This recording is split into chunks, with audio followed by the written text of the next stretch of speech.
என்றும் மாறாத ஆண்டவராகிய இயேசு கிறிஸ்துவின் நாமத்தினாலே உங்களை வாழ்த்துகிறேன். பவுலுடைய முதல் மிஷனரி பயணத்தை குறித்து படித்துக் கொண்டிருக்கிறோம்.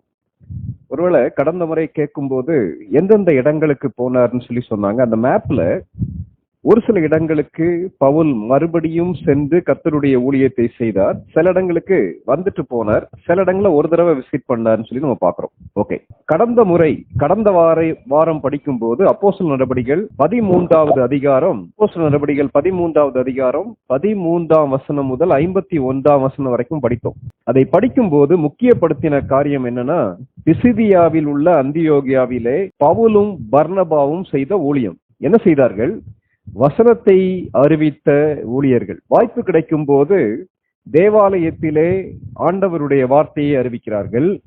ஆண்டவருடைய வார்த்தையின் மூலமாக நற்செய்தியை தேவையுள்ள யூதர்களுக்கு அறிவிக்கிறார்கள்.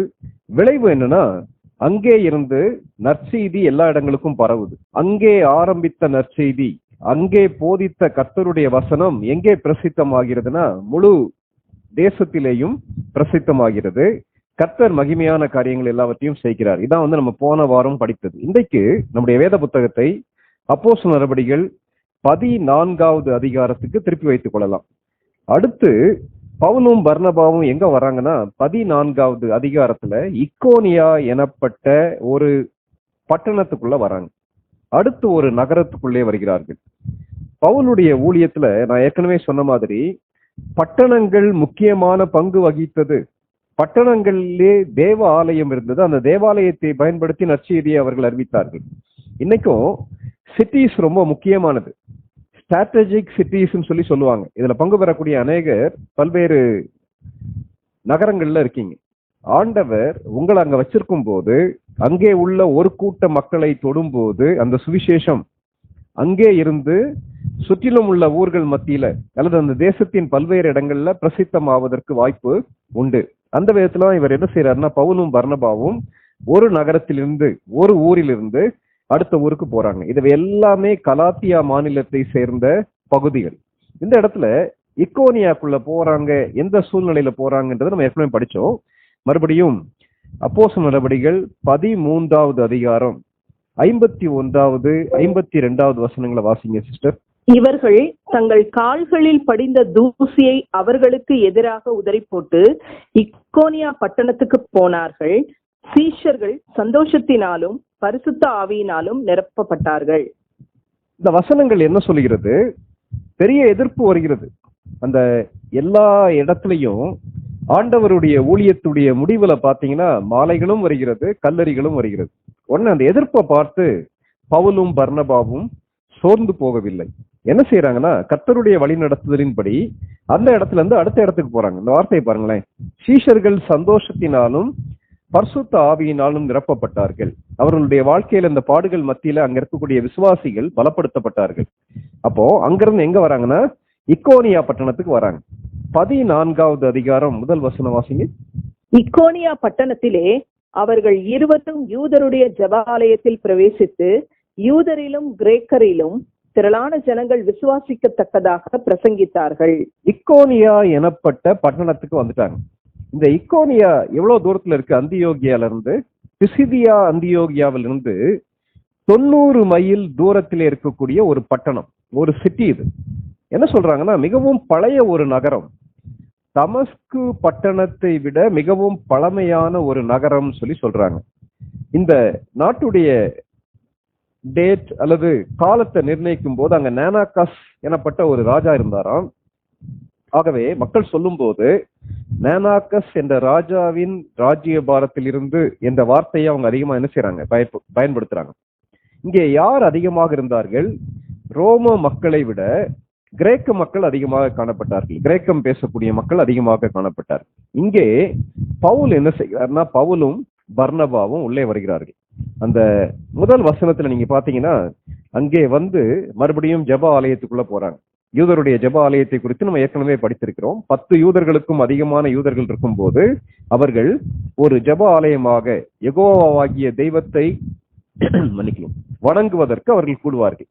அவ்விதமாக ஜெப ஆலயத்துல போய் எவ்விதமாக பிரசங்கிக்கிறார்கள் நீங்க பாத்தீங்கன்னா, அந்த நம்ம வாசிக்க கேட்ட வசனத்துடைய பின்பகுதி, யூதரிலும் கிரேக்கரிலும் திரளான ஜனங்கள் விசுவாசிக்கத்தக்கதாக பிரசங்கித்தார்கள். விசுவாசிக்கத்தக்கதாக பிரசங்கித்தார்கள். அப்போ கர்த்தருடைய வல்லமை, கர்த்தருடைய வசனம் கொடுத்த ஒரு பெரிய மாற்றம் என்னன்னா, ஒரு பெரிய எழுப்புதல் அந்த மக்கள் மத்தியிலே வந்தது. பெருங்கூட்ட மக்கள், திரளான ஜனங்கள் விசுவாசிக்கத்தக்கதாக பிரசங்கித்தார்கள். இது ஏதோ பவுலுடைய பர்னபாவுடைய ஆவிக்குரிய தகுதியினாலே நடந்த காரியம் கிடையாது. பரிசுத்த ஆவியானவர் மூலமாக நடக்கக்கூடிய காரியம். எழுப்புதல்ன்ற வார்த்தையை நம்ம இன்னைக்கு பல்வேறு விதங்கள்ல தவறாக புரிந்து கொள்கிறோம். இந்த இடத்துல வந்தது பெரிய எழுப்புதல். என்ன எழுப்புதல்? கர்த்தருடைய வசனம் அநேகருடைய உள்ளங்களை தொட்டது.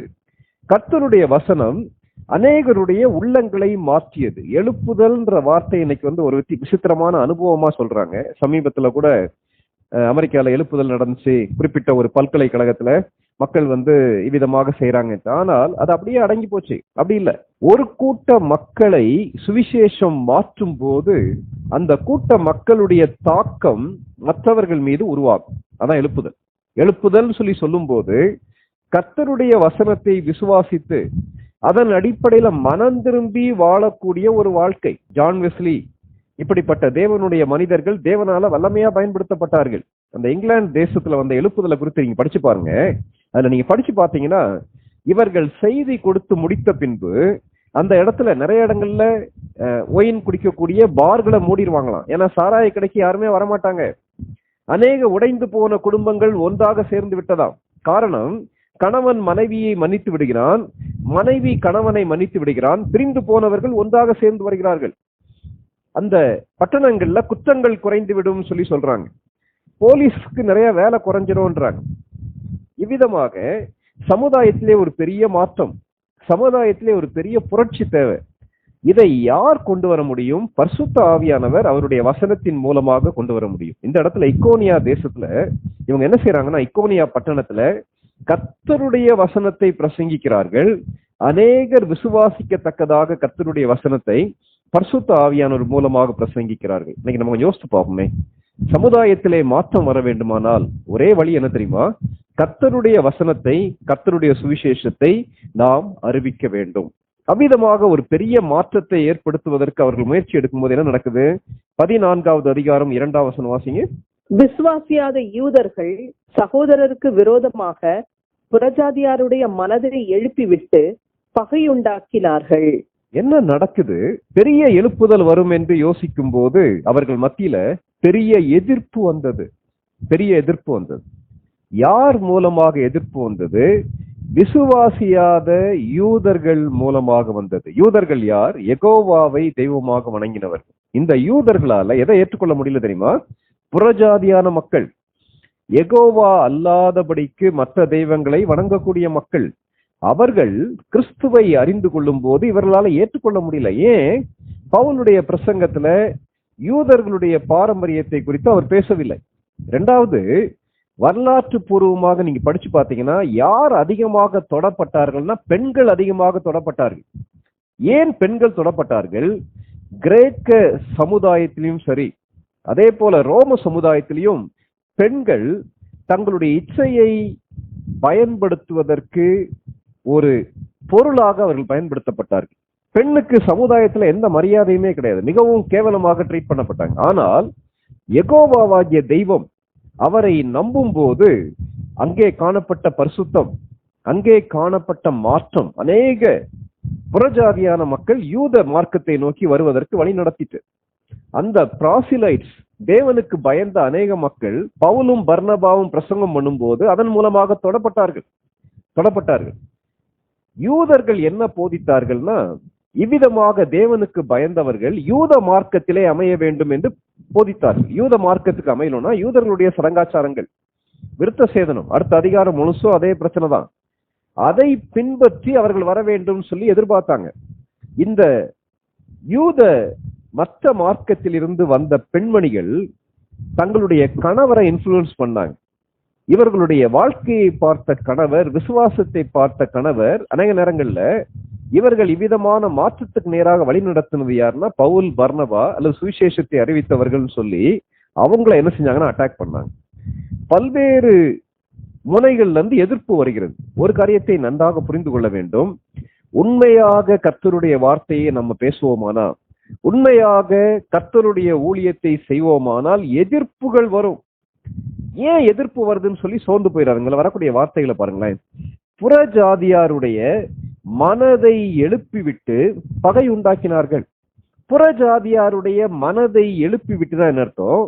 அவர்களுடைய மனதை கரைப்படுத்தி, அவர்களுடைய மனதிலே கசப்பை ஏற்படுத்தி, அவர்களுடைய மனதை கரைப்படுத்தி, அவர்களுடைய மனதிலே கசப்பை ஏற்படுத்தி, இல்லாதது பொல்லாதது எல்லாத்தையும் சொல்லி சுவிசேஷத்தை சந்தோஷமாக கேட்கக்கூடிய மக்கள் மத்தியில சுவிசேஷத்துக்கு எதிரிகளாக இவர்களை சித்தரிக்கிறார்கள். சமுதாயத்திற்கு எதிரிகளாக சித்தரிக்கிறார்கள். விளைவு தெரியுமா? ஒரு பெரிய எதிர்ப்பு அங்கே உருவாகிறது. விசுவாசியான யூதர்கள் மூலமாக, அவிசுவாசிகள் மூலமாக, ஆண்டவரை அறிந்து கொள்ள வேண்டும் என்று ஆவலா இருக்கக்கூடிய மக்கள் மூலமாக ஒரு பெரிய எதிர்ப்பை உருவாக்குகிறார்கள். இதை கேட்டதுக்கு அருமையான சகோதர சகோதரிகளே, இன்னைக்கு நம்ம இருக்கக்கூடிய இடத்துல சுவிசேஷத்தை அறிவிப்பதன் நிமித்தமாக எதிர்ப்பு வருகிறதா? நம்ம சரியான விதத்துல செய்ய வேண்டும், சரியான விதத்துல வாழ வேண்டும், ஆனால் சோர்ந்து போக வேண்டிய அவசியம் இல்லை.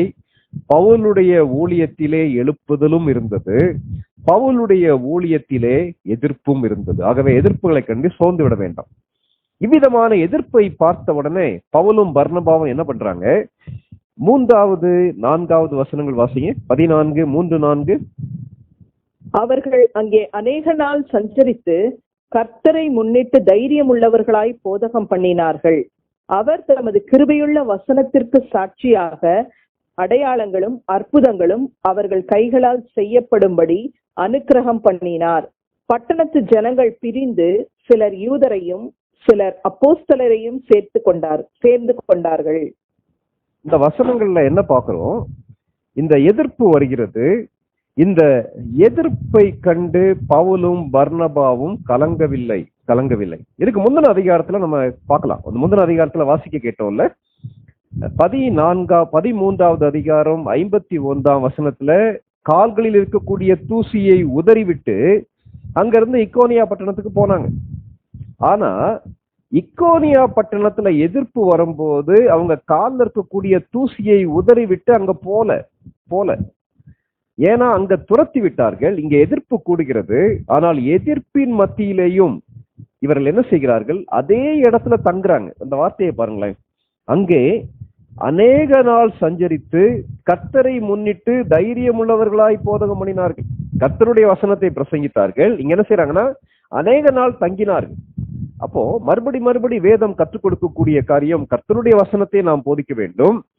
கர்த்தருடைய வழி நடத்துதலின்படி, கர்த்தருடைய சித்தத்தின்படி ஊழியம் செய்ய வேண்டும்.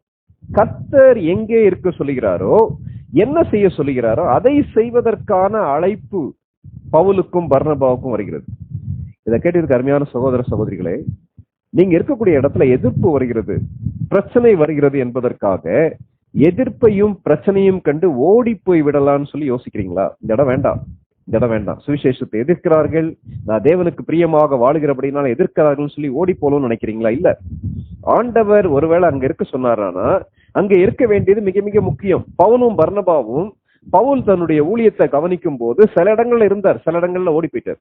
அது ஆண்டவருடைய வழி நடத்தின்படி செய்ய வேண்டிய காரியம். இவர்களுடைய பெரிய விசுவாசம் எதுல வெளிப்படுதுன்னா, எதிர்ப்புகள் மத்தியில் அவர்கள் சோர்ந்து விடவில்லை. அங்கே அநேக நாள் சஞ்சரித்தார்கள். எதன் அடிப்படையில்? அடுத்து சஞ்சரித்தது மாத்திரமல்ல, தைரியம் உள்ளவர்களாய் போதகம் பண்ணினார்கள்.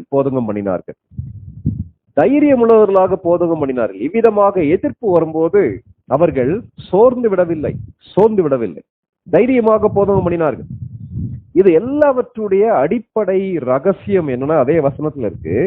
அந்த வசனத்தை அப்படியே கொஞ்சம் கூர்ந்து கவனிங்களேன். கர்த்தரை முன்னிட்டு தைரியம் உள்ளவர்களாய் போதகம் பண்ணினார்கள்.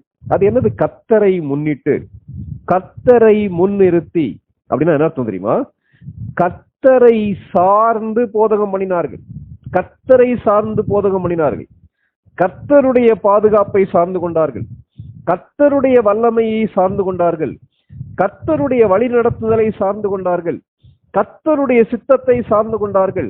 கர்த்தரையே சார்ந்து கொண்டார்கள். தங்களுடைய பக்தி, தங்களுடைய அறிவு, தங்களுடைய ஞானம், தங்களுடைய அனுபவம், தங்களுடைய தாளந்துகள் இவைகளை மையப்படுத்தாதபடிக்கு கர்த்தரையே சார்ந்து ஊழியம் செய்தபடினாலே இந்த சூழ்நிலையிலே நிற்பதற்கு கர்த்தர் அவர்களுக்கு வேண்டிய ஞானத்தையும் வல்லமையையும் பரிசுத்த ஆவியானவர் மூலமாக கொடுத்தார்.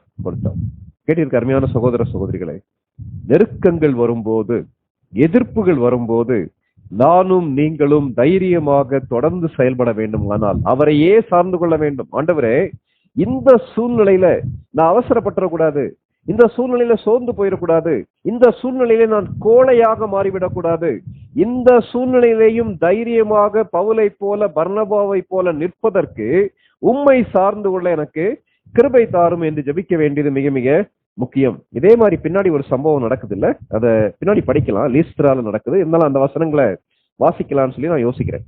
இதே 14வது அதிகாரம் 19, 20வது வசனங்களை வாசிங்க. பின்பு அந்தியோகியாவிலும் இக்கோனியாவிலும் இருந்து சில யூதர்கள் வந்து ஜனங்களுக்கு போதனை செய்து பவுலை கல்லெறிந்து அவன் மரித்து போனான் என்று எண்ணி அவனை பட்டணத்து வெளியிலே இழுத்து கொண்டு போனார்கள். சீஷர்கள் அவனை சூழ்ந்து நிற்கையில் அவன் எழுந்து பட்டணத்திற்குள் பிரவேசித்தான். மறுநாளில் பர்னபாவுடனே கூட தெர்பைக்கு புறப்பட்டு போனான். இந்த இடத்துல பாருங்களேன், அடித்து செத்து விட்டான்னு சொல்லி யோசித்து அவரை போட்டு போயிட்டாங்க. இதே போது நம்ம ஏற்கனவே படிச்சிருக்கோம். உபத்திரவங்களை பற்றி படிக்கும் போது பவுல் கடந்து போன அனுபவத்தை பற்றி படிச்சிருக்கோம். இதுல இன்னைக்கு நம்ம படிக்கக்கூடிய டைமென்ஷன் என்னன்னா, 20ஆம் வசனத்தை கொஞ்சம் அப்படியே கவனிங்களேன்.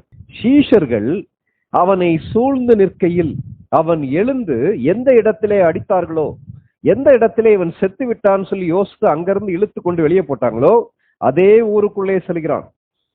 சென்று கர்த்தருடைய பணியை செய்கிறான். இது எப்படி நடக்கும்? எப்படி முடியும்? நம்மாலே முடியாது. கர்த்தரை முன்னிட்டு அங்கே தங்கினார்கள்.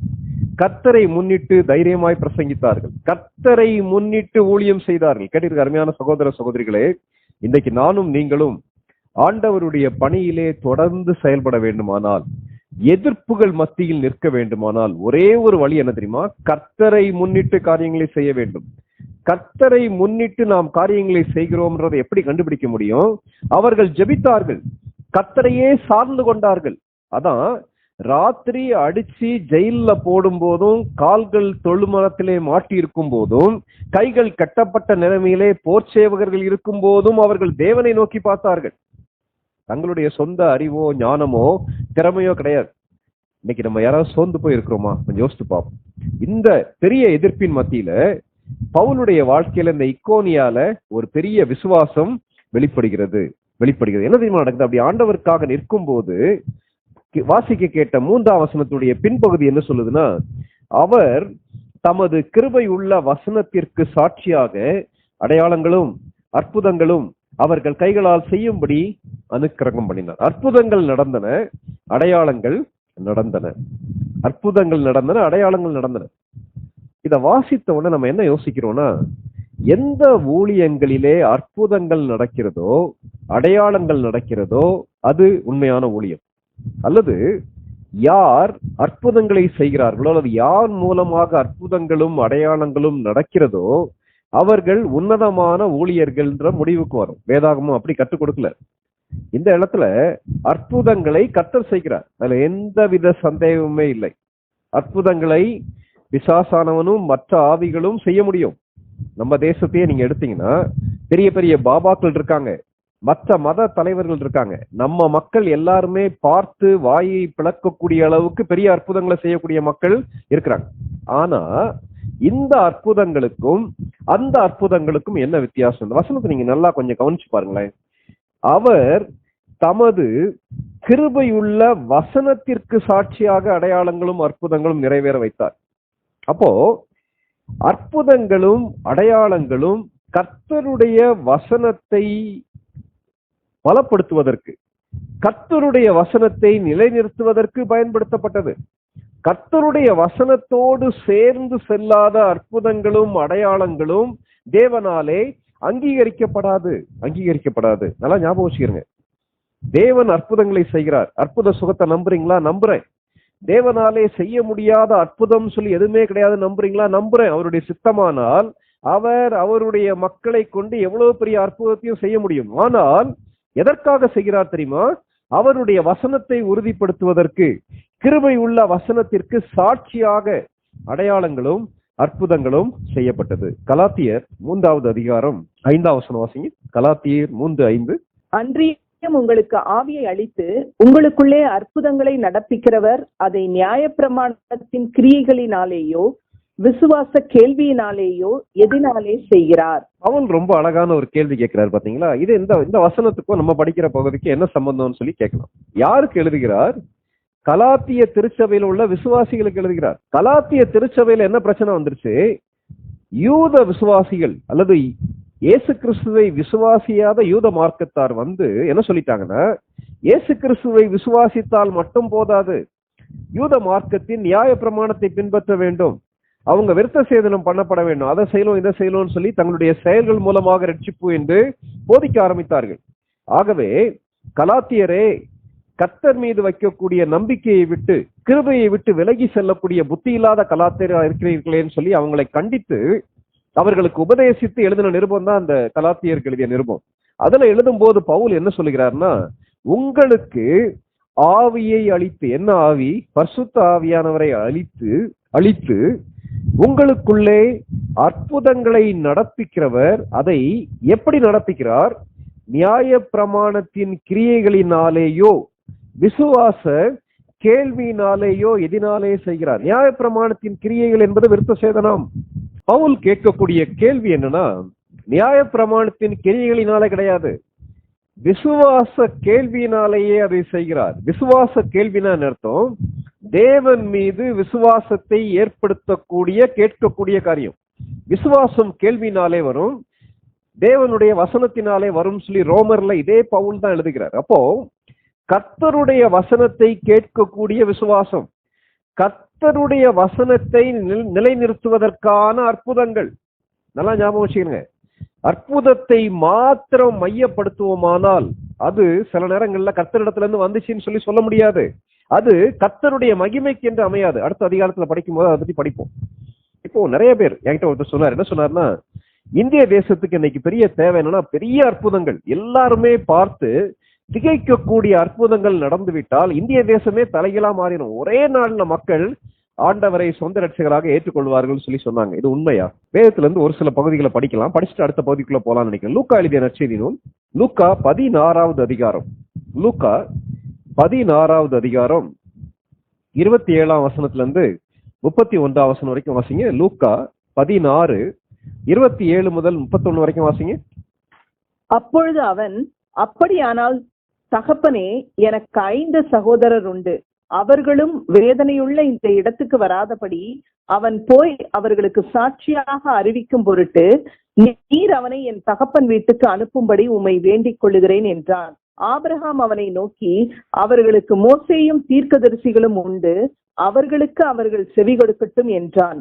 அதற்கு அவன், அப்படியல்ல தகப்பனாகிய ஆபிரகாமே, மரித்தோரிலிருந்து ஒருவன் அவர்களிடத்துக்கு போனால் மனம் திரும்புவார்கள் என்றான். அதற்கு அவன், அவர்கள் மோசேக்கும் தீர்க்கதரிசிகளுக்கும் செவி கொடுக்காவிட்டால் மரித்தோரிலிருந்து ஒருவன் எழுந்து போனாலும் நம்ப மாட்டார்கள் என்று சொன்னான் என்றார். இந்த வசனங்கள் நமக்கு தெரியும். என்ன வசனங்கள்? உயிர்த்தெழுதலை குறித்து, பரலோகத்தை குறித்து இயேசு கிறிஸ்து ஒரு காரியத்தை சொல்லுகிறார். இது சம்பவமாக இருக்கலாம்னு சொல்றாங்க, ஓமையா இருக்கலாம்ன்றாங்க. அதுல வரக்கூடிய கதாபாத்திரங்கள் எல்லாமே உண்மையான கதாபாத்திரங்கள். என்ன கதாபாத்திரத்தை சொல்றாரு? ஒரு பெரிய பணக்காரன் இருக்கிறான். அவனுடைய வீட்டின் வாசலிலே லாசரு எனப்பட்ட ஒரு ஏழை இருக்கிறான். அந்த லாசரு பிச்சைக்காரனாக இருக்கிறான். அவனுக்கு சாப்பாடு கூட கிடைக்கல. மிகவும் பரிதாபமான நிலையில இருக்கிறான். அவனுடைய பருக்களை நாய்கள் வந்து நக்கிட்டு அவ்வளோ மோசமான ஒரு ஸ்டேஜ்ல இருக்கான். ஆனால் அந்த பணக்காரன் அவனுக்கு எந்தவித பகிர்ந்து கொடுத்தலையும் கொடுக்கல. இவன் வீட்டுல இருந்து தூக்கி எறியக்கூடிய அப்ப துண்டுகள் மூலமாக தன்னை திருப்தி ஆக்கலாம்னு சொல்லி யோசிக்கிறான். ஆனா அது கூட கிடைக்கல அவனுக்கு. அவ்விதமாக வேதம் சொல்கிறது. அவன் மரித்து விட்டான். எங்க போறானா? ஆபிரகாமுடைய மடியில பரலோகத்துல இருக்கிறான். இவன் ஏழையாக இருந்தபடினாலே பரலோகத்துக்கு போய்விட்டானா? அப்படி இல்ல. லாசருன்ற வார்த்தைக்கு என்ன தெரியுமா அர்த்தம்? நீதிமான் சொல்லி அர்த்தம். ஆகவே லாசரு நீதிமானாக இருந்திருக்க வேண்டும். நீதிமான்கள் பரலோக ராஜ்யத்தை சுதந்திரித்துக் கொள்வார்கள். ஏழையாக ஒரு மனுஷன் இருக்கிறதால பரலோகத்துக்கு போவான்னு சொல்லி வேதாகமும் சொல்லவில்லை. ஆவியில் எளிமையுள்ளவர்கள் பாக்கியவான்கள் வேதாகமும் சொல்லி இருக்கிறத தவிர ஏழைகள் பரலோகத்துக்கு போவார்கள் சொல்லி வேதாகமும் சொல்லவில்லை. ஏழையா இருந்தாலும் சரி, பணக்காரனாக இருந்தாலும் சரி, இயேசு கிறிஸ்துவை விசுவாசித்து ஏற்றுக்கொள்ளக்கூடியவங்க தான் பரலோகத்துக்கு போவாங்க. இந்த வேதம் கற்றுக் கொடுக்கக்கூடிய ஆழமான அடிப்படையான சத்தியம். அடுத்து ஐஸ்வர்யவானும் மரித்து விடுகிறான், அவனும் வரான். சாவு எல்லாருக்குமே பொதுவானது. ஏழையாக இருந்தாலும் பணக்காரனாக இருந்தாலும் சாவை கண்டிப்பாக சந்திக்க வேண்டும். அங்க போகும்போது இந்த பணக்காரன் கொஞ்சம் கூட தேவனையும் நம்பவில்லை, தேவனுக்கு தன்னுடைய வாழ்க்கையில இடம் கொடுக்கல, தேவையுள்ள மனிதர்களுடைய தேவையும் சந்திக்கவில்லை, நரகத்துல தள்ளப்படுறான். நரகத்துல இருக்கும்போது அவனுக்கு பயங்கரமான தனி தாகம் எடுக்குது. ஒரு சொட்டு தண்ணீரை ஆபிரகாமே இந்த லாசருடைய விரல் நுனியில தொட்டு என்னுடைய நாக்குல கொடுத்தீங்கன்னா நல்லா இருக்குமே சொல்லி கேட்கிறான். அது சாத்தியம் அல்லன்னு சொல்லி ஆபிரகாம் சொல்லிவிட்டார். சொன்ன பிறகு அடுத்து அவன் ஒரு ரெக்வெஸ்ட் கேட்கிறான். என்ன கேட்கிறான்னா, எனக்கு 5 சகோதரர் உண்டு, என் கூட பிறந்த 5 பிரதர்ஸ் எங்க இருக்காங்கன்னா பூமியில இருக்காங்க, அவங்க இன்னும் சாகல. அவர்கள் இந்த பயங்கரமான நரகத்திற்கு, பயங்கரமான இடத்திற்கு வராதபடிக்கு நீங்க எனக்கு ஒரு உதவி செய்யலாம். என்ன உதவி செய்யலாம்? இங்க வந்திருக்காருல லாசரு, என்னுடைய வீட்டுல வாசல்ல பிச்சைக்காரனாக இருந்து செத்து போய் இன்னைக்கு ஆபிரகாமுடைய மடியில இருக்கக்கூடிய இந்த லாசருவை நீங்கள் உயிரோடு எழுப்புற லாசருவை நீங்க அனுப்புனீங்கன்னா, வேதத்துல வரக்கூடிய அந்த லாசருவை நான் சொல்ல, இந்த லாசருவை நீங்க உயிருள்ள மனிதனாக மறுபடியும் பூமிக்கு அனுப்பி அந்த 5 சகோதரர்களுக்கும் சுவிசேஷம் அறிவிச்சீங்கன்னா உடனே மாறிடுவாங்கன்னு சொல்லி சொல்றேன். நல்ல ஒரு கேள்வி இல்லையா? கொஞ்சம் யோசித்து பாருங்களேன். செத்து போய் அடக்கம் பண்ணப்பட்டு வாழ்க்கை முடிஞ்சிருச்சுன்னு சொல்ல ஒரு மனுஷன் மறுபடியும் பூமிக்கு வந்து உயிரோடு வந்து சொன்னாங்கன்னா அந்த 5 பேரும் மாறிடுவாங்கன்னு சொல்லி அவன் கேட்கிறான். நம்ம கூட அப்படிதான் யோசிக்கிறோம். நம்ம எல்லாம் சொன்னா கேட்க மாட்டாங்க. செத்து போன ஒரு மனுஷன் எழும்பி வந்தா சொன்னா கேட்பாங்கன்னு நம்ம யோசிக்கிறோம். உடனே அவ்வளவு பெரிய அற்புதம் நடக்குமானால், அவ்வளவு பெரிய மாற்றம் வரும் என்ற எதிர்பார்ப்போடு இந்த ஐஸ்வர்யவான் கேட்கிறான். அதுக்கு பதில் தான் நம்ம ஸ்கிரீன்ல பார்க்கக்கூடிய வசனம். அதற்கு அவன், அவர்கள் மோசேக்கும் தீர்க்கதரிசிகளுக்கும் செவி கொடாவிட்டால் மரித்தோரிலிருந்து ஒருவன் எழுந்து போனாலும் நம்ப மாட்டார்கள் என்று சொன்னான் என்றார். உயிருள்ள ஏற்கனவே இருக்கக்கூடிய பிரசங்கியார்களுக்கு, ஏற்கனவே கர்த்தருடைய வார்த்தையை அறிவிக்கக்கூடிய மக்களுக்கு அவர்கள் செவி கொடுக்காவிட்டால், செத்து போன ஒரு மனுஷன் உயிரோடு எழும்பி போனாலும் அவங்க என்ன செய்ய மாட்டாங்க? கேட்க மாட்டாங்க. நல்லா ஞாபகம் வச்சுக்கிறங்க. கர்த்தருடைய வசனத்துக்கு ஆதரவாய் நிற்பது அடையாளங்கள், அற்புதங்கள். அடையாளங்கள், அற்புதங்களை முக்கியப்படுத்திவிட்டு கர்த்தருடைய வசனத்தை முக்கியப்படுத்தாவிட்டால் நம்ம தவறு செய்கிறோம். இதை குறித்து ரெவரண்ட் டாக்டர் தியோடர் வில்லியம்சன் பேசும்போது என்ன தெரியுமா சொல்றாங்க?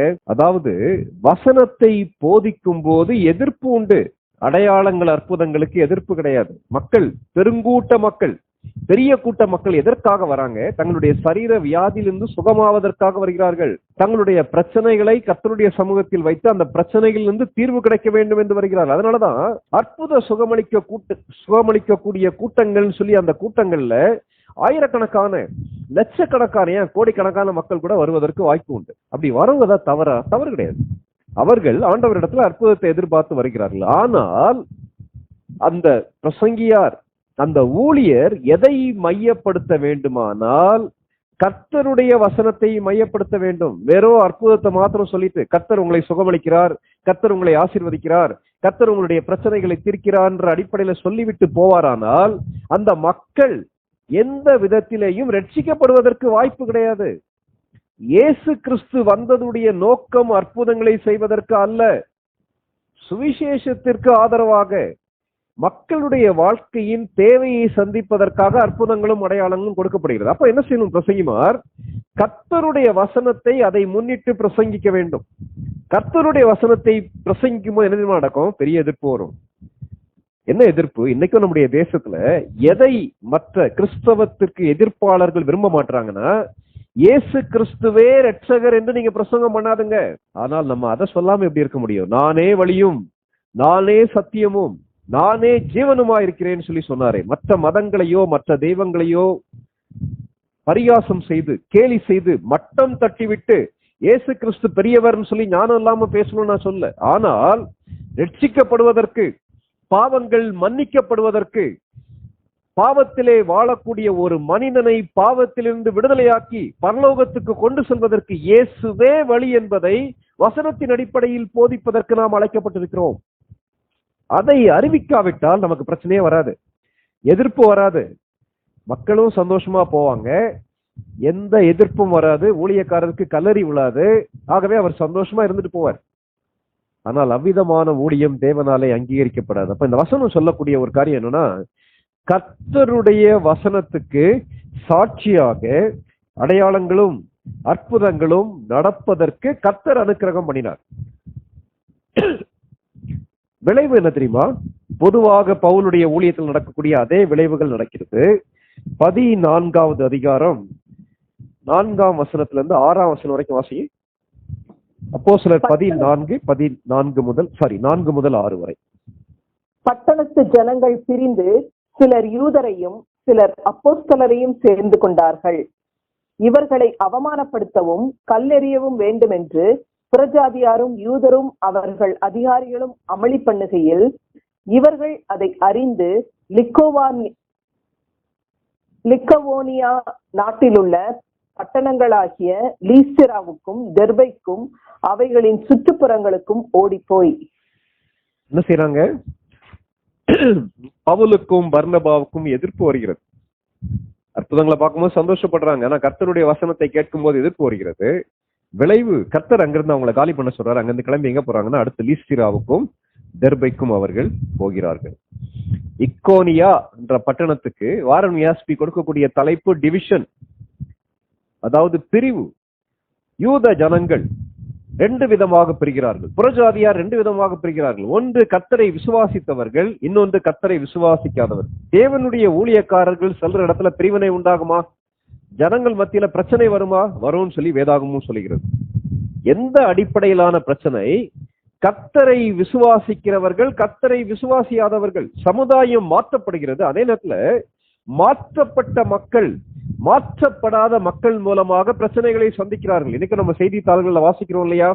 நம்முடைய நாட்டுல உள்ள ஒரு சில மாநிலங்கள்ல விதமான பிரச்சனைகளை விசுவாசிகள் கிறிஸ்தவர்கள் சந்திக்கிறாங்க இல்லையா? இது உண்மை, உண்மை. ஆகவே எழுப்புதலும் உண்டு, எதிர்ப்புகளும் உண்டு, அற்புதங்களும் உண்டு, மக்கள் விரும்பாதபடிக்கு துரத்தி அடிக்கக்கூடிய சூழ்நிலைகள் உண்டு. இதன் மத்தியில கர்த்தருடைய ஊழியக்காரர்களாகிய நாம், கர்த்தருடைய ஊழியக்காரர்களாகிய பவுலும் பர்னபாவும் கர்த்தருடைய வசனத்தை பிரசங்கித்தார்கள், கர்த்தருடைய சித்தத்தை செய்தார்கள். அங்க அவங்களுடைய வேலை முடிஞ்சிச்சு. அடுத்து என்ன செய்யறாங்கன்னா, அடுத்து கிளம்பி எங்க வராங்கன்னா லீஸ்திராவுக்கு வராங்க. லீஸ்திரால என்ன நடக்குது? அங்க போனாலும் சுவிசேஷத்தை தான் பிரசங்கம் பண்றாங்க. அந்த 14வது அதிகாரம் 7ஆம் வசனம் வாசிங்க சிஸ்டர். அங்கே சுவிசேஷத்தை பிரசங்கம் பண்ணினார்கள். அங்கே சுவிசேஷத்தை பிரசங்கம் பண்ணினார்கள். ரொம்ப முக்கியமான ஒரு காரியம். இந்த சுவிசேஷத்தை பிரசங்கம் பண்ணினார்கள்ன்ற வார்த்தையை கேட்ட உடனே நிறைய பேருக்கு கேள்வி. என்ன கேள்வி? அது முழு சுவிசேஷமா, அரை சுவிசேஷமா? Is it a full gospel அல்லது ஆஃப் காஸ்பல்? வேதாகமத்துல முழு சுவிசேஷம், அரை சுவிசேஷம்ன்ற வார்த்தைகள்லாம் என்ன செய்யப்படல, பயன்படுத்தப்படல. அதெல்லாம் நம்ம வச்சிருக்கோம், நம்ம அப்படி வச்சிருக்கோம். இது அரை சுவிசேஷம், இது முழு சுவிசேஷம். சுவிசேஷம் சொல்லி பவுல் சொல்லும் போது அவருடைய நிருபங்கள் எல்லாத்தையும் நீங்க படிச்சு பாத்தீங்கன்னா, இயேசு கிறிஸ்து உங்களுடைய பாவங்களுக்காக மரித்து 3ஆவது நாள் உயிர்த்தெழுந்தார். அதான் சுவிசேஷம். இந்த சுவிசேஷத்தை தவிர வானத்திலிருந்து ஒரு தேவதூதன் வந்து உங்களுக்கு ஒரு புதிய உபதேசத்தையோ சுவிசேஷத்தையோ அறிவித்தானால் அதை ஏற்றுக்கொள்ளாதிருங்கன்னு சொல்லி பவுல் சொல்லுகிறார். பவுல் போற இடத்துலாம் மக்களை வித்தியாசமாக சந்திக்கிறாரே தவிர, அல்லது காஸ்பலை அவர் டைல்யூட் பண்ணவே இல்லை. இயேசு கிறிஸ்துவே இரட்சகர் என்பதை, ரட்சிப்புக்காக இயேசு கிறிஸ்து என்ன செய்தார், நீங்க ரட்சிக்கப்படுவதற்கு என்ன செய்ய வேண்டும் என்பதை தெளிவாக போதிக்கிறார். இதான் சுவிசேஷம். இன்னைக்கு சுவிசேஷத்தை நம்ம அறிவிக்கிறோமா? செல்லுகிற இடங்களில் எல்லாம் சுவிசேஷத்தை பவுலும் பர்னபாவும் அறிவித்தார்கள். தங்களை மையப்படுத்தவில்லை, அற்புதங்களை மையப்படுத்தவில்லை, சுவிசேஷத்தை அறிவித்தார்கள். அப்படி அவங்க சுவிசேஷத்தை அறிவிக்கும் போது என்ன நடக்குதுன்னா, அந்த 8ஆம் வசனத்திலிருந்து 10ஆம் வசனம் வரைக்கும் வாசிங்க சிஸ்டர். லீஸ்திராவிலே ஒருவன் தன் தாயின் வயிற்றிலிருந்து பிறந்தது முதல் சப்பானியாய் இருந்து ஒருபோதும் நடவாமல் கால்கள் வழங்காதவனாய் உட்கார்ந்து பவுல் பேசுகிறதை கேட்டுக்கொண்டிருந்தான். அவனை பவுல் உற்று பார்த்து, ரட்சிப்புக்கேற்ற விசுவாசம் அவனுக்கு உண்டு என்று கண்டு, நீ எழுந்து காலூன்றி நிமிர்ந்து நில் என்று உரத்த சத்தத்தோடே சொன்னான். உடனே அவன் குதித்தெழுந்து நடந்தான். ரட்சிப்பின் சுவிசேஷத்தை அறிவித்தார்கள். பவுல் பார்க்கும்போது என்ன தெரியுமா செய்யறான்? இங்க உட்கார்ந்திருக்க ஒருத்தன் என்ன போட்டிருக்க அவரை பற்றி? அவன் பிறந்தது முதல் சப்பானியா இருக்கக்கூடிய ஒரு மனிதன், பிறக்கும் போதே நடக்க முடியாதபடிக்கு ஒருவேளை கால்கள் சும்பி போன நிலைமையில இருக்கக்கூடிய ஒரு மனிதன், கால்கள் வழங்காத ஒரு மனிதன். அங்க உட்கார்ந்து அவன் என்ன செய்யறான்னா ஆசையா கேட்கிறான். அவனுடைய ஆவிக்குரிய கண்கள் திறக்கப்பட வேண்டும் என்ற பாரத்தோடு கேட்டுக்கிட்டு இருக்கான். யாருடைய வார்த்தையை? பவுலுடைய வார்த்தையை. பவுல் பிரசங்கம் பண்ணினது சுவிசேஷம். என்ன சுவிசேஷம்? ரட்சிப்புக்கு ஏதுவான விசுவாசத்திற்கு நேராக வழி நடத்தக்கூடிய சுவிசேஷம். எவ்வளவு தெளிவா இருக்கு போட்டு பாத்தீங்களா? அத பவுல் பார்க்கிறார். இந்த மனிதனுடைய வாழ்க்கை மாற்றப்பட வேண்டும், மாற்றப்படுவதற்கு அவனுடைய தேவைகள் சந்திக்கப்பட வேண்டும் சொல்லி கர்த்தருடைய ஆவியானுடைய வழி நடத்தல்படி என்ன சொல்றான்னா, நீ எழுந்து நிமிர்ந்து நில்னு சொல்லி சத்தமா சொல்ற. சொன்ன உடனே அவன் எழுந்து குதித்தெழுந்து நடந்தான் சொல்லி வேதத்துல வாசிக்கிறோம். இதே மாதிரி நம்ம இன்னொரு பகுதி வாசிக்கிறோம் இல்லையா? தேவனுடைய ஆலயத்துக்கு அவருடைய சீஷர்கள் போகும்போது வாசல்ல பிச்சை கேட்டு இருக்க ஒரு மனுஷனை பேதுரு சுகமாக்குறாருல, அவன் குதித்தெழுந்து எங்க போறான்னா ஆலயத்துக்குள்ள போறான். அப்போ ஆண்டவர் அவனுடைய ஆவிக்குரிய தேவையை சந்திக்கிறார், சரீர தேவையை சந்திக்கிறார். இந்த இடத்துல ரட்சிப்புக்கு ஏதுவான விசுவாசத்தை கண்ட பவுல், அவனுடைய ஆழமான தேவையை அறிந்திருக்கக்கூடிய பவுல். அப்ப பவுலுடைய பார்வை மக்களுடைய ஆவிக்குரிய தேவை சந்திக்கப்பட வேண்டும் என்பதை மையப்படுத்தினர். அதற்கு சப்போர்ட்டிவா அற்புதங்கள் நடந்துச்சு. ஆனா நல்லா ஞாபகம் வச்சுக்கிறீங்க, எல்லா நேரத்திலேயும் எல்லா சூழ்நிலைகளிலேயும் கர்த்தர் அற்புதங்களை செய்பவர் அல்ல. அல்ல. நீங்க என்ன இப்படி சொல்லிட்டீங்க பிரதர்? பவுல் உன்னதமான ஊழியர்னு சொல்லி சொல்றீங்களே, அப்படி இருக்கும்போது பவுல் தான் அந்த அற்புதத்தை செய்தார். நீங்க ஏதாவது அற்புதம் செஞ்சிருக்கீங்களா? அல்லது நம்ம பேசக்கூடிய நிறைய நற்செய்தியாளர்கள் இவாஞ்சலிக்கல் அற்புதம் செஞ்சிருக்காங்களான்னு சொல்லி நீங்க கேட்கலாம். என்ன நடக்குது? பவுலே சொல்லுகிறார். இந்த அற்புதத்துடைய பின்னணியம் என்ன என்பதை பவுல் சொல்கிறார். பின்னாடி படிக்கலாம்.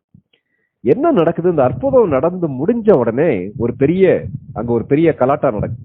நம்ம ஏற்கனவே இதை குறித்து உபத்திரவப்பட்ட ஊழியர்னு சொல்லி இந்த பகுதியில படிக்கும் போது மக்களுடைய அறியாமை, புறஜாதியாருடைய அறியாமை, கர்த்தரை அறியாதவருடைய அறியாமைன்ற பகுதியில அதை ஏற்கனவே படிச்சிருக்கோம். அதனால அதுல ரொம்ப உள்ள போறது இல்ல. ஒரு சில காரியங்களை மாத்திரம் பார்க்கலாம். என்ன நடக்குது? இந்த சம்பவத்தை பார்த்த உடனே அங்க ஒரு பெரிய அஜிடேஷன், பெரிய மாற்றம் வருகிறது. அது என்னன்னு சொல்லி நம்ம வாசிக்க கேட்கலாம். 11ஆம் வசனத்துல இருந்து 13ஆம் வசனம் வரைக்கும் வாசிங்க சிஸ்டர். 11 முதல் 13 வரை. பவுல் செய்ததை ஜனங்கள் கண்டு, தேவர்கள் மனுஷ ரூபம் எடுத்து நம்மிடத்தில் இறங்கி வந்திருக்கிறார்கள் என்று லிக்கோவோனியா பாஷையிலே சத்தமிட்டு சொல்லி பர்னபாவை யூபித்தர் என்றும் பவுல் பிரசங்கத்தை நடத்தினவனானபடியினால் அவனை மெர்க்குரி என்றும் சொன்னார்கள். அல்லாமலும் பட்டணத்துக்கு முன்னே இருந்த யூபித்தருடைய கோவில் பூசாசாரி எருதுகளையும் பூமாலைகளையும் வாசல் அண்டையிலே கொண்டு வந்து ஜனங்களோட கூட அவர்களுக்கு பலியிட மனதாய் இருந்தான். சம்பவத்தை அப்படியே உங்க கண்களுக்கு முன்னாடி கொஞ்சம் கொண்டு வாங்களேன். இந்த சம்பவத்துடைய வரலாற்று பின்னணியும் அவர்களுடைய நம்பிக்கை ஏன் இவ்விதமாக பவுலையும் பர்னபாவையும் கடவுளுக்கு நிகராக அல்லது அவர்கள் வணங்கக்கூடிய தெய்வங்களுக்கு நிகராக பாவித்தார்கள், அதெல்லாம் படிக்கிறதுக்கு நீங்க ஏற்கனவே உபத்திரவப்பட்ட ஊழியர்னு சொல்லி பவுலுடைய வாழ்க்கையை படிக்கும் போது மக்களுடைய அறியாமையினாலே பவுல் சந்தித்த பிரச்சனைகள், உபத்திரவங்கள்ன்ற பகுதியில பாருங்க. அதனால அதுல இதை குறித்து டீட்டெயில்டா இருக்கு. அவர்களுடைய மூட நம்பிக்கையின் அடிப்படையில அவர்கள் என்ன நம்புனாங்கன்னா, கடவுள்கள் ஏற்கனவே மனித ரூபம் எடுத்து இந்த இக்கோனியாவுக்கு வந்தாங்களாம். அதுல டீட்டெயில்டா இருக்கு. கொஞ்சம் வருஷங்களுக்கு முன்னாடி, பல வருஷங்களுக்கு முன்னாடி வராங்க. வரும்போது அந்த கடவுள் வடிவிலே அல்லது மனித வடிவிலே வந்த கடவுள்களை இக்கோனியா மக்கள் ஏற்றுக்கொள்ளலையாம். விளைவு அவங்க நிறைய காரியங்களை இழந்துட்டாங்கன்னு சொல்லி அவங்க நம்புனாங்க. இந்த இடத்துல பவுல் மூலமாக, பர்னபா மூலமாக பிறவிலே இருந்து சுகவீனமாக இருந்த ஒரு மனிதன், நடக்க முடியாத மனிதன் எழுந்து நடந்த உடனே அவங்க என்ன நினைச்சிட்டாங்கன்னா, கடவுளே திருப்பி வந்துட்டார் ஐயான்னு சொல்லி நினைச்சாங்க. அவர்கள் நினைக்கிறது ஆச்சரியமே இல்லை. நல்லா ஞாபகம் வச்சுக்கிறங்க. இன்றைக்கு உலக மக்கள் அற்புதங்களை பார்க்கும்போது அவர்களுடைய கண்ணோட்டத்தின் அடிப்படையில பார்ப்பாங்க. உலக மக்கள் கர்த்தருடைய ஊழியக்காரரை பார்க்கும்போது அவர்கள் தங்களுடைய குருக்கள், தங்களுடைய சாய்பாபாக்கள், பாபாக்களை எப்படி பார்க்கறாங்களோ அந்த மாதிரிதான் பார்ப்பாங்க. ஆனால் கர்த்தருடைய ஊழியக்காரர் மிகவும் கவனமா இருக்கணும். இந்த இடத்துல பவுலும் பர்னபாவும் எவ்விதமாக தங்களுக்கு வரக்கூடிய மகிமையை கையாளுகிறார்கள். அவங்கள போய் யார் இந்த அற்புதத்தை செய்தது சொல்லுங்கன்னு சொல்லி அவங்க கேட்கல. இவங்க என்ன செய்யறாங்க? மாலைகளை கொண்டு வருகிறார்கள், காளைகளை கொண்டு வராங்க. இவங்களுக்கு முன்னாடி பலியிடுவதற்கு இவர்களை கடவுளுக்கு நிகராக கொண்டு வந்து விட்டார்கள். அப்போ இந்த 10ஆம் வசனத்திலிருந்து 20ஆம் வசனம் வரைக்கும் நான் கொடுத்திருக்கக்கூடிய தலைப்பு, இவர்களுடைய வாழ்க்கையிலே, பவுலுடைய வாழ்க்கையிலே, பர்னபாவுடைய வாழ்க்கையிலே காணப்பட்டது இரட்சகருக்கேற்ற அர்ப்பணம். ரட்சிப்பின் சுவிசேஷத்தை அறிவித்தார்கள், ரட்சிப்பின் சுவிசேஷத்திற்கான விசுவாசத்தை கண்டார்கள். மூன்றாவது, இரட்சகருக்கேற்ற அர்ப்பணிப்புள்ளவர்களாக அவர்கள் காணப்பட்டார்கள். இரட்சகருக்கேற்ற அர்ப்பணிப்புன்னு சொல்லி சொல்லும் போது தேவனுடைய வல்லமை அவர்கள் மூலமாக வெளிப்படுகிறது. ஆனால் தவறாக புரிந்து கொள்ளக்கூடிய மக்கள் தவறாக புரிந்து கொள்கிறார்கள். புரிந்து கொள்வதுடைய விளைவு மாலைகளையும் பலிகளையும் இவர்களுக்கு கொண்டு வருகிறார்கள். ஆனால் அதன் மத்தியில பவுலும் பர்னபாவும் எவ்விதமாக செயல்பட்டார்கள்ன்றத கொஞ்சம் கவனி. ஏற்கனவே படிச்சிருக்கிறோம், மறுபடியும் வாசிக்கணும்னு சொல்லி யோசிக்கிறேன். 14வது அதிகாரம் 14ஆம் வசனத்திலிருந்து 18ஆம் வசனம் வரைக்கும் வாசிங்க சிஸ்டர். அப்போஸ்தலராகிய பர்னபாவும் பவுலும் அதை கேட்ட பொழுது தங்கள் வஸ்திரங்களை கிழித்து கொண்டு கூட்டத்துக்குள்ளே ஓடி உரத்த சத்தமாய், மனுஷரே, ஏன் இப்படி செய்கிறீர்கள்? நாங்களும் உங்களை போல பாடுள்ள மனுஷர் தான். இதுல வரக்கூடிய வார்த்தைகளை நல்லா கவனிங்க. அற்புதங்களை கர்த்தர் செய்யும் போது, பவுல் மூலமாக இதுவரை அவர்கள் கண்டிராத அற்புதங்களை செய்யும் போது, பவுல் பர்னபா தங்களை குறித்து சொல்லக்கூடிய ஸ்டேட்மெண்ட் என்ன தெரியுமா? நாங்களும் உங்களை போல பாடுள்ள மனுஷர்கள் தானே, நாங்களும் சாதாரணமான மனிதர்கள், நாங்க ஸ்பெஷல் கிடையாதுன்னு சொல்லி அவங்க சொல்றாங்க. வாசிக்க தொடர்ந்து சிஸ்டர். நீங்கள் இந்த வீணான தேவர்களை விட்டு வானத்தையும் பூமியையும் சமுத்திரத்தையும் அவைகளில் உள்ள யாவற்றையும் உண்டாக்கின ஜீவனுள்ள தேவனிடத்திற்கு திரும்ப வேண்டும் என்று உங்களுக்கு பிரசங்கிக்கிறோம்.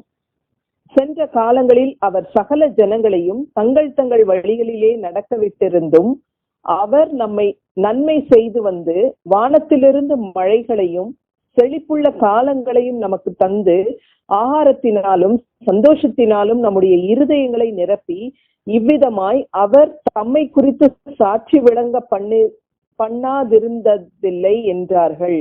இப்படி அவர்கள் சொல்லியும் தங்களுக்கு ஜனங்கள் பலியிடாதபடிக்கு அவர்களை அமர்த்துகிறது அரிதாய் இருந்தது. Thank you sister. இந்த வசனங்களை நீங்க நேரம் எடுத்து படிச்சு பாருங்க. அற்புதங்கள் நடக்கும்போது, மகிமை தங்களை நோக்கி வரும்போது அவர்களுடைய வாழ்க்கையிலே காணப்பட்ட முக்கியமான ஒரு காரியம், பவுலுடைய வாழ்க்கையிலே, பர்னபாவுடைய வாழ்க்கையிலே காணப்பட்டது ரட்சிப்புக்கேற்ற அர்ப்பணம். என்ன செய்யறாங்க?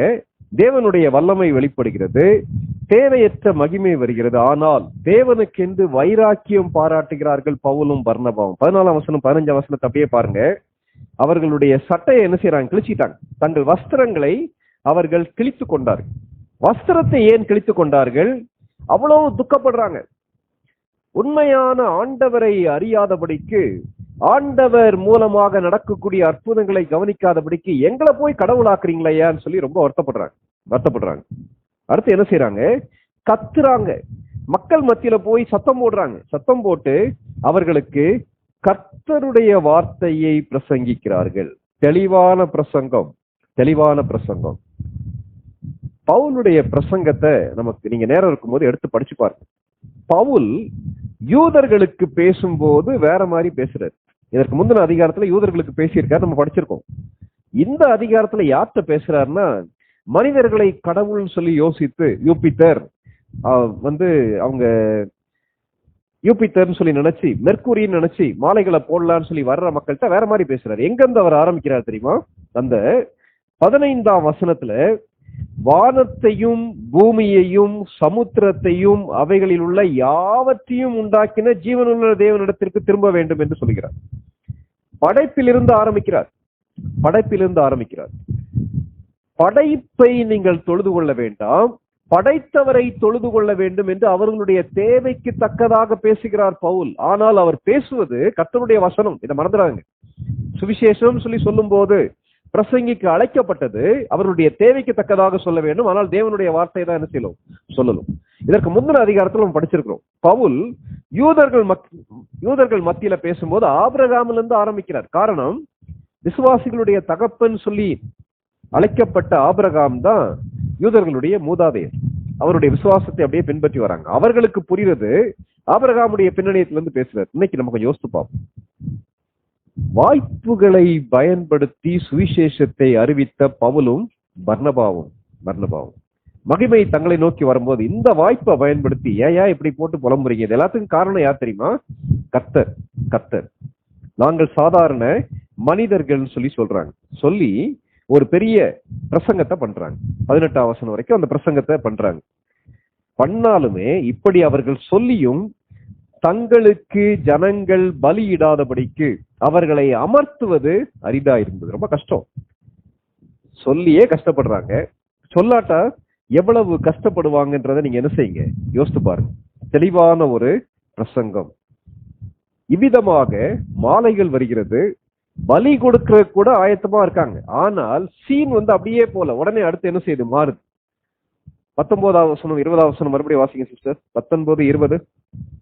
பின்பு அந்தியோகியாவிலும் இக்கோனியாவிலும் இருந்து சில யூதர்கள் வந்து ஜனங்களுக்கு போதனை செய்து பவுலை கல்லெறிந்து அவன் மரித்து போனான் என்று எண்ணி அவனை பட்டணத்துக்கு வெளியிலே இழுத்து கொண்டு போனார்கள். சீஷர்கள் அவனை சூழ்ந்து நிற்கையில் அவன் எழுந்து பட்டணத்திற்குள் பிரவேசித்தான். மறுநாளில் பர்னபாவுடனே கூட தெர்பைக்கு புறப்பட்டு போனான். நீங்க கொஞ்சம் யோசித்து பாருங்களேன். கொஞ்ச நேரத்துக்கு முன்னாடி மாலை போட்ட மக்கள், கொஞ்ச நேரத்துக்கு முன்னாடி கோவில் பூசாரி பலியிடலும்னு சொல்லிட்டு காளையெல்லாம் கூட்டிட்டு வரான். வானத்துல இருந்து கடவுளே வந்துட்டாங்கன்னு சொல்றாங்க. ஆனால் அப்படிப்பட்ட மக்கள் மத்தியில விசுவாசியாத யூதர்கள் வந்து அவங்களை கிளப்பி விட்டவன என்ன போட்டிருக்குன்னா, இக்கோனியாவில் இருந்து வந்த சில யூதர்கள், அந்தியோகியால இருந்து வராங்க, இக்கோனியால இருந்து வராங்க. இவங்களுடைய ஒரே வேலை பவுலை பின்தொடர்ந்து வந்து கொண்டே இருப்பது. இன்னும் என்ன சொல்றாங்கன்னா, இந்த இக்கோனியா கான் சோள விற்பனைக்கு பிரபலமான ஒரு இடம். சுற்றிலும் உள்ள எல்லா பட்டணங்களுக்கும் சோளம், கான் சப்ளை பண்ணக்கூடிய முக்கியமான இடம் இந்த இக்கோனியா. ஆகவே யூதர்கள்ல நிறைய சோள வியாபாரிகள் இந்த இடத்துல சோளம் வாங்குறதுக்கு வருவாங்கன்னு சொல்றாங்க. அவ்விதமாக சோளம் வாங்க வந்த வியாபாரிகளான யூதர்களா இருக்கலாம், அல்லது ஒரு கூட்ட யூதர்களுடைய ஒரே வேலை பவுல் எங்க போனாலும் பின்னாடி போய் பிரச்சனை பண்றது. இன்னைக்கு கூட நம்ம சில ஆட்கள் இருக்காங்கல்ல, நமக்கு பெரிய முட்களாக இருக்கக்கூடிய மக்கள் இருக்காங்கல்ல, பவுலுக்கு இருந்தாங்க. அந்த மக்களுடைய வேலை என்னன்னா, பவுல் எப்படி மக்களை கிறிஸ்துவுக்கு நேராக திருப்புகிறாரோ அதே போல இவங்க மக்களை பவுலுக்கு எதிராக திருப்புவாங்க. அவங்க ஊழியம்னு சொல்லி நினைக்கக்கூடிய காரியமே என்னன்னா, நம்முடைய பேரை கெடுக்கிறது அல்லது நம்முடைய ஊழியத்தை கெடுக்கிறது. ரெண்டு தான் அவங்களுடைய வேலை. யாருடைய கையிலே அவர்கள் பயன்படுகிறார்கள்? பிசாசுடைய கையில பயன்படுறாங்க. அந்த கூட்ட மக்கள் இவங்களை கிளப்பி விடுறாங்க. கிளப்பி விட்ட உடனே மாலை போட தயாரானவர்கள், பலியிட தயாரானவர்கள் என்ன தெரியுமா செய்யறாங்க? பவுலை கல்லறிந்து அவன் மரித்து போனான்னு எண்ணி கல்லை தூக்கி அடிச்சு கொன்னுட்டோம்னு சொல்லி முடிவு பண்ணிட்டார். கேட்டிருக்க அருமையான சகோதர சகோதரிகளே, வாழ்க்கையில மகிமையை கவனமாக கையாள வேண்டும். கர்த்தருடைய ஊழியத்தில் ஈடுபடும் போது அதே நேரத்துல கல்லறிகளையும் கவனமாக கையாள வேண்டும். மகிமையை கையாளுவதும் கடினம், கல்லறிகளை கையாள்வதும் மிக மிக கடினம். ஆனால் இந்த 2 வசனங்கள்ல பவுலுடைய அர்ப்பணம் வெளிப்படுகிறது. மகிமையை பார்த்து பவுல் மயங்கவில்லை, கல்லறிகளை பார்த்து பவுல் கரைந்து போகவில்லை. என்ன தெரியுமா நடக்குது? 20ஆம் வசனத்துல, எழுந்து பட்டணத்துக்குள் பிரவேசித்தான். மறுநாளிலே பர்னபாவுடனே தெர்பைக்கு புறப்பட்டு போனான். எந்த அளவுக்கு அர்ப்பணம் இல்லையா? சுவிசேஷத்தின் நிமித்தமாக உயிரை கொடுப்பதற்கு தயாராக இருந்த பவுல். இது உண்மையா? அடுத்த அதிகாரத்துல பவுலை பற்றி ஒரு சாட்சி நம்ம வாசிக்கணும் இல்லையா? அப்போஸ்தலர் நடபடிகள் 15வது அதிகாரம் 25ஆம் வசனம் வாசிங்க. அப்போஸ்தலர் 15:25 வாசிங்க. நம்முடைய கர்த்தராகிய இயேசு கிறிஸ்துவின் நாமத்திற்காக தங்கள் பிராணனையும் ஒப்பு கொடுக்க துணிந்தவர்களும் எங்களுக்கு பிரியமானவர்களுமாய் இருக்கிற பர்னபா, பவுல் என்பவர்களோடும் கூட. இந்த வசனங்கள்ல பாருங்களேன், முழு திருச்சபை, ஆதி திருச்சபை, அப்போஸ்தலர்கள், இந்த பகுதியில யார் பேசுறான்னா யாக்கோபு பேசுகிறார். யாக்கோபு யார்? இயேசு கிறிஸ்துடைய சொந்த தம்பின்றாங்க. யாக்கோபு எழுதிய நிருபத்தை எழுதியவர் அவர். இயேசு கிறிஸ்து இருக்கிற வரைக்கும் அவர் விசுவாசியாக மாறவில்லை. இயேசு கிறிஸ்துவின் மரணம், உயிர்த்தெழுதலுக்கு பின்பு யாக்கோபு, இன்னும் இயேசு கிறிஸ்துடைய தாயாகிய மரியாள், இவர்கள் எல்லாம் விசுவாசிகளுடைய பட்டியல்ல வராங்க. அன்னைக்கு உள்ள ஆதி திருச்சபையில அப்போஸ்தலர்களுடைய பட்டியல்ல பவுலும் சேர்க்கப்பட்டார். இவர் இந்த யாக்கோபும் இருந்தார். அந்த இயேசு கிறிஸ்துவின் அப்போஸ்தலர்கள் பட்டியல்ல அவங்க இருந்தாங்க. இந்த யாக்கோபு சொல்லும் போது பவுலை பற்றி, பர்னபாவை குறித்து சொல்லக்கூடிய சாட்சி, அந்த வசனத்தை கொஞ்சம் கவனிச்சு பாருங்களேன். கர்த்தராகிய இயேசு கிறிஸ்துவின் நாமத்திற்காக, கர்த்தராகிய இயேசு கிறிஸ்துவுக்காக தங்களுடைய உயிரையும் ஒப்பு கொடுக்க துணிந்தவர்கள் எங்களுக்கு பிரியமானவர்கள். எவ்வளவு பெரிய அர்ப்பணிப்பு இல்லையா? அருமையான சகோதர சகோதரிகளே, உன்னதமான ஊழியர்னு சொல்லி சொல்லும் போது ஆண்டவருக்காக எதையும் இழப்பதற்கு ஆயத்தம். இந்த அர்ப்பணம் பவுலுக்குள்ளே காணப்பட்டது. அவர் உன்னதமான ஊழியர்னு சொல்லி சொல்லும் போது இந்த அர்ப்பணம் வாழ்க்கையின் பல்வேறு பகுதிகளில் வெளிப்படுகிறது. மகிமையை நான் எடுத்துக்கொள்ள மாட்டேன். வேதனைகள் மத்தியிலையும், அந்த வேதனைகளையும் பாடுகளையும், அவருக்காக அவமானங்களையும் ஜீவனையும் நான் அவருக்கு கொடுப்பதற்கு ஆயத்தமாக இருக்கிறேன்னு சொல்லி சொல்றாரு. இப்படிப்பட்ட ஊழியர்கள் மூலமாக கர்த்தர் எவ்வளவு பெரிய அசைவை ஏற்படுத்துவார் இல்லையா? அவருடைய முதல் மிஷனரி பயணத்துல எந்தெந்த ஊருக்கெல்லாம் சென்றாரோ அந்த ஊர்களிலே பவுலுடைய வார்த்தையின் தாக்கம் இருந்தது. பவுலுடைய வாழ்க்கையின் தாக்கம் இருந்தது. எதிர்ப்புகள் மத்தியிலேயும், பிரச்சனைகள் மத்தியிலேயும், பொய் குற்றச்சாட்டுகள் மத்தியிலேயும் கர்த்தருக்கென்று மகிமையாக செயல்பட்ட ஒரு தேவனுடைய மனிதர் இந்த பவுல். பவுல் தொடர்ந்து என்ன செய்தார்ன்றத கர்த்தர் சித்தமானால் வருகிற வாரங்கள்ல படிக்கலாம். நம்ம இன்றைக்கு படித்த காரியங்களை கொஞ்சம் யோசித்து பார்க்கலாம். அதன் அடிப்படையில நம்ம அர்ப்பணித்து கர்த்தருடைய சமூகத்துல ஜெபிக்க போறோம். இக்கோனியால என்ன நடக்குது? பெரிய எழுப்புதல் வருகிறது, பெரிய எதிர்ப்பு வருகிறது. ஆனால் அதே நேரத்துல ஒரு கூட்ட மக்கள் இயேசு கிறிஸ்துவை விசுவாசித்து சொந்த ரட்சகராக அவர்கள் ஏற்றுக்கொள்கிறார்கள். லீஸ்திரால நடக்குது. கர்த்தர் மூலமாக, பவுல் மூலமாக கர்த்தர் பெரிய காரியங்களை செய்கிறார். இக்கோனியாலையும் செய்யறார். வசனங்களை உறுதிப்படுத்துவதற்கு அற்புத அடையாளங்கள் செய்யறார். இந்த இடத்துலயும் செய்யறார். மக்கள் தவறாக புரிந்து கொள்கிறார்கள். அற்புதங்கள், அடையாளங்களை பார்த்து மக்கள் தவறாக புரிந்து கொள்கிறார்கள், எதிர்க்கிறார்கள், பவுலை குறித்து தவறாக சொல்லப்பட்ட காரியங்களை நம்பி. ஆனால் கர்த்தருடைய ஊழியக்காரனாகிய பவுல் கர்த்தருடைய சித்தத்தை செய்து முடித்து விட்டு அந்த இடத்த விட்டு அவர் கிளம்புறார். இன்னைக்கு நம்ம வாழ்க்கையில் நம்ம எப்படி இருக்கோன்றதை கொஞ்சம் யோசித்து பார்ப்போம். இன்னைக்கு நாமும் சந்திக்கக்கூடிய எல்லா மனிதர்கள் மத்தியிலையும், நம்ம போகக்கூடிய இடங்கள்லையும் பவுலை போல இவ்வளவு பெரிய தாக்கத்தை ஏற்படுத்துவதற்கு நம்மளை அர்ப்பணிக்கலாமா? தலைகளை தாழ்த்தி கண்களை மூடி நம்ம ஜெபம் பண்ணலாம். சற்று அமைதியாக பவுலுடைய வாழ்க்கை, பவுலுடைய பிரசங்கம், பவுலுடைய ஊழியம், பவுலுடைய ரியாக்ஷன், பவுலுடைய அர்ப்பணம், இதையும் நம்மையும் ஒப்பிட்டு பார்க்கலாம். அந்த உன்னதமான ஊழியருடைய, உறுதியான ஊழியருடைய வாழ்க்கையின் பண்புகளை படிக்கக்கூடிய நானும் நாங்களும் அபிதமாக வாழ்ந்துவிட எங்களுக்கு கிருபை தாரும். எங்களால முடியாது. கர்த்தரை முன்னிட்டு, கர்த்தரை சார்ந்து. பவுல் சொல்லும்போது என்ன சொல்றாரு? எங்களுடைய பக்தியினாலோ சக்தியினாலோ இது நடக்கல, கர்த்தர் செய்தார். அவ்விதமாக நம்மை அர்ப்பணிப்போமா? நம்மில யாராவது ஒருத்தர் கேட்ட வசனங்களின் அடிப்படையில மாத்திரம் கர்த்தர் உங்களுடைய இருதயத்தில் ஏவுவாரானா, சுருக்கமாக அன்மியூட் பண்ணிட்டு நாம் அனைவரையும் கர்த்தருடைய கரத்துல கொடுத்து ஜெபித்து முடிக்கலாம். யாராவது ஒருத்தர் ஜெபிக்கலாம். நேசிக்கிறவங்க தகப்பினே, அப்பா பிதாவே, ஸ்தோத்திரிக்கிறோம். இந்த சாயங்கால வேளையில இந்த வசனத்திலிருந்து எங்களோடு நீர் இடைப்பட்டபடியா உங்களுக்கு நன்றி செலுத்துகிறோம். அவருடைய வாழ்க்கையில இருந்து நாங்கள் கற்றுக்கொண்ட சத்தியத்தின்படி ஆண்டவரே, நாங்களும் ஆண்டவரே உமக்கு, உங்களுடைய சத்தியத்திற்கு நாங்கள் செவி கொடுக்க, ஆண்டவரே அற்புதங்களுக்கு பின்பாக அல்ல, வசனத்தை முன்னிறுத்தி, வார்த்தையை முன்னிறுத்தி நாங்கள் சுவிசேஷத்தை எப்பொழுதும் அறிவிக்க எங்களுக்கு உதவி செய்யும்.